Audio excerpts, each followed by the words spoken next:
একদম mind it mister Shiladitya একা বেকাকৈ কোৱাৰ অভ্যাস নাই তই যোনেই হওক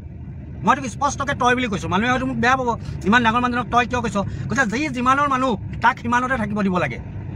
ঠেং টামনিয়ে যাব নোৱাৰা মানুহ এই হিটাৰনৰ মূৰে যাবলৈ চেষ্টা কৰ একদম কৈ দিছোঁ শুন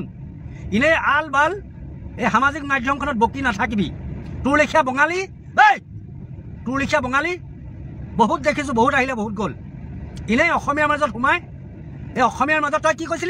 তই কি কৈছিলি ৰঙালী বিহু পেটটো কাটি দিলে বঙালী বিহু হৈ যায় আৰু কি কৈছিলি বাংলা আমাৰ মাতৃভাষা আৰু অসমীয়া আমাৰ ধাতৃভাষা আৰু তই অসমীয়া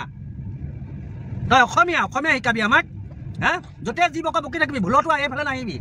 আহিবতো পাৰিবি মই অহা মানে নাই অহা যোৱা মানে নাই কিন্তু আহিলে ৰঙা হৈ যাবি মানে বেলেগ নহয় গাল তই মুছলমান মানুহক অসমীয়া শিকাবি কোন অসমীয়া কোন হেৰি তই চাৰ্টিফিকেট দিবি ননচেন্স